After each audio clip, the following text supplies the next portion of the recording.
जरांगे आता 5 महिने आणि 3 दिवसानंतर घरी परतणार आहेत। रायगडावर शिवरायांच्या समाधीचं ते दर्शन घेतील आणि त्यानंतर ते आपल्या गावी परत जातील। काही दिवसापूर्वी याच स्वराज्याच्या राजधानीमध्ये मनोज जरांगे पाटील आले होते आणि त्यांनी असं म्हटलं होतं की आरक्षणाला यश आलं तर पुन्हा अनवाणी पायानं हा गड चढेल आणि महाराज तुमच्या दर्शनासाठी येईल। आजही अनवाणी पायानं ते रायगड चढता आहेत आणि त्यांचा जो लढा आहे त्या लढ्याला पहिलं यश या ठिकाणी आलं आहे आणि त्यामुळे ते एकदा त्यांचा जो प्रण केलेला होता तो पूर्ण करण्यासाठी रायगडावर निघालेले आहेत। मला सांगा, पहिल्या वेळेच्या मनातले तुमचे विचार आणि आत्ता चढतानाचे विचार नेमके काय आहेत? त्यावेळेस मी रायगडाच्या चरणी छत्रपती शिवरायाच्या चरणी नतमस्तक झालो होतो आणि मागणं फक्त आशीर्वाद घेऊन विजयाचंच होतं, बाकी नाही। राजांनी आम्हाला खूप दिले, त्यांच्याकडे काय मागायचं आता? आम्ही सुद्धा लढलं पाहिजे, आम्ही सुद्धा कष्ट केले पाहिजे। या भूमिकेतून नुसतं त्यांचे विचारसुद्धा घेणं गरजेचं आहे, बघणं त्यांच्याकडं गरजेचं नव्हतं। म्हणून फक्त आशीर्वाद घेतला आणि लढायला निघालो।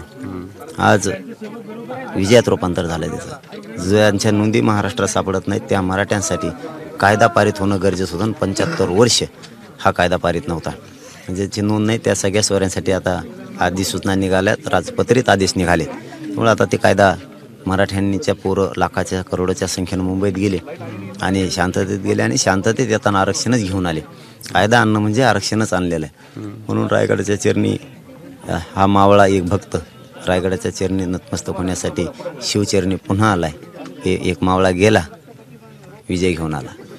पण पहिल्या पायरीवर तुम्ही नतमस्तक झाला, त्या दिवसचा दिवस आठवला। त्या दिवशी आलेला की या पायरीला येईल, आलो, मोकळा नाही आलो। समाजाला काहीतरी देऊन आलो, 57 लाख नोंदी देऊन आलोय। त्यातून 5-5 लोकांना जरी मिळाला फायदा तरी 2 करोड मराठ्यांना देऊन आलोय आणि ज्यांच्यासाठी राहिलं होतं त्यांच्यासाठी माझा करोडोनं मराठा समाज लढला आणि सगळ्या सोयऱ्यांना सुद्धा एक कायदा बनवलाय। त्यातून सगळ्या मराठ्यांना मिळणारे, कोणीही शिल्लक राहणार नाही। मराठवाड्यातला सुद्धा एकही आणि महाराष्ट्रातला एकही मराठा बिना आरक्षणाचा नाही राहणार। बरं, मी बोलताना असं म्हटलं की हे पहिलं यश आहे, हे संपूर्ण यश नाही आहे तसं पूर्णत्वास जाण्यासाठीचं, पण हे यशाची चाहूल आहे ही निश्चित आहे। पण आता तुम्ही ज्यावेळेस छत्रपती शिवाजी महाराजांच्या चरणी विलीन व्हाल त्यावेळेस त्यांना काय मागणार आहे? आता काय नाही, आशीर्वाद। आता फक्त आशीर्वाद, कारण आता अंमलबजावणीचा विषय हे 100% यश आलेलं आहे। नको, राजांच्या चरणी ती विनंती नको आता। त्यांना सद्बुद्धी येणार नाही आणि काहीच नाही त्याच्यापेक्षा। हा ना, मग सरकारलाच ना, त्यांना सद्बुद्धी येणार नाही आता आणि काहीच नाही। त्यामुळं राजांच्या चरणी ती पण नाही विनंती की एवढंच सांगणार फक्त की आलोय, समाजाला गोरगरिबांना मिळाले। तुम्ही राजे आणण्याच्या विरोधात लढले होते, स्वराज्य निर्माण झालं, आम्ही सुद्धा गोरगरिबांसाठी लढलो आणि मिळालं। आता फक्त अंमलबजावणीचा विषय। आता दिवाळी झाली, त्या कायद्याच्या अंतर्गत एक प्रमाणपत्र मिळालं की महादिवाळी महाराष्ट्रात पुन्हा एकदा परत इथे याल। मी तिथून घोषणा करणार आहे, अगोदरच सावध नको म्हणून ते अंतरवलीतून घोषणा करणार आहे। विजय सभा बघा मग तुम्ही कशी होती। एक प्रमाणपत्र त्या कायद्यातून मिळालं, आता 100% विजय झालेला आहे। अंमलबजावणी राहिली म्हणून मी घाई गडबड करणारला नाही, थांबतोय। समाजानं गुलाल उधळलाय, कशाचा कायदा आणला, मुंबईत गेले आणि मराठ्यांचं आरक्षणच आणलंय, फक्त त्याची अंमलबजावणी राहील। त्यामध्ये एक प्रमाणपत्र मिळालं मग तुम्ही बघा महादिवाळी कशी असते। आता झाली दिवाळी, महादिवाळी आणि जी विजय सभा आहे ती भारत देशावर झाली नसते। इथे एक टकमक टोक आहे जिथून छत्रपती शिवाजी महाराज वाईट लोकांना शिक्षा करायचे किंवा या टकमक टोका जर या ठिकाणी तुम्हाला सोडायचं असेल तुमच्यातलं तर तुम्ही काय सोडाल, म्हणजे सोडून द्याल? टकमक टोक हे पवित्र जागा आहे राजेंसाठी, कारण इथं वाईट लोकांना शिक्षा दिली जायची। पण इथून आता या टकमक टोकाहून त्यांचे विचार सुद्धा लोटायला नको। त्यांच्या तिकडे एखाद्या नाल्यात विचार टाकू, इथून सुद्धा नको। इतके या पवित्र जागेवरती त्या इथून सुद्धा त्यांचे विचार लोटायला नको। त्यांच्या तिकडे एका नाल्यात बुडलेले बरे विचार, इतके गलिच्छ विचाराचे लोक आहेत। तुम्ही असं म्हणता की ओबीसी मधून आता सरसकट आरक्षण मिळेल म्हणजे सगळ्या सोयऱ्यानुसार, पण सरकार आजही म्हणतंय की आम्ही ओबीसीच्या आरक्षणाला धक्का लावणार नाही. बरोबर ना, मग आम्ही ओबीसीच ना, आमच्या आरक्षणाला धक्का नाही लागला पाहिजे ना. ते काय चुकीचं बोलत ते काय? बरोबर आहे ना, ते चुकीचं कुठं बोलते. आम्ही कोण आहे?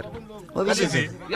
आमच्या आरक्षणाला धक्का नाही लागला पाहिजे असं म्हणणं आहे त्यांचं. बरं, सोशल मीडियावरती चर्चा काय थांबायला तयार नाही, तुम्ही आव्हान करून सुद्धा कशाची? तुमच्या विषयीची, काय तहाविषयीची, या शब्दांविषयीची. त्यांना आता सुपारी घेतल्यावर ते काय करते?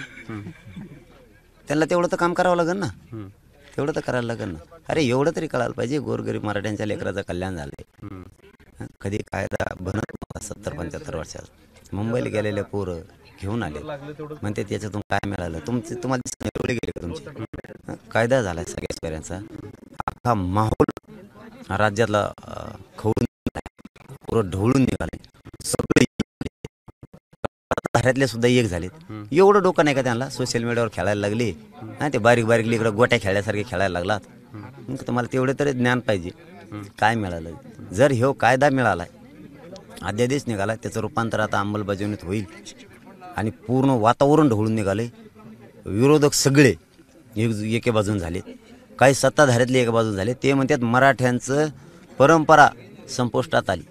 याचा अर्थ सगळा मराठा आता त्या कायद्यामुळे ओबीसी आरक्षणात जाणार आहे. एवढं जर डोकं नसेल तर तुम्ही अभ्यासक नाही आहेत, तुम्ही प्युअर स्वार्थी आहेत आणि मराठ्यांचं इथून पाठीमागे रक्त पेत होता त्यांच्या जीवावर तुम्ही. याचा अर्थ असा होतोय. बरं, आणखी नव्यानं लिहिलं चाललंय की आतापर्यंत माध्यमांसमोर चर्चा करणारे मनोज जरांगे पाटील यांचा तोडगा जो निघाला तो मात्र बंद दाराआडच निघाला. अरे मग कुठं बसाव? तिथं त्या मार्केटमध्ये बसावं का? तिथं काय व्यासपीठ आहे का? पण दाराआड, पण तिथं काय एक जण होता काय? हा, सगळे होते, सगळे पोरं होते, सगळे लोक होते, सगळेजण चर्चा. अरे बाबा बंद दाराआड, तुम्हाला दुसरं काय येणार आहे? बंद दाराआड, चालू दाराआड, तोवर बरं गोड लागत होतं, पटांगणला बोलतो तोवर. हां, आणि इथं आडुंगीत बोललो आणि आता काय कायदाच घेऊन आलो ना, का पैसे घेऊन पळवले? पैसे घेतले का मी त्यांच्याकडून? तुमच्यासारखं मी पैसे खाणारा नाही, चिऱ्या मेऱ्या खाणारा.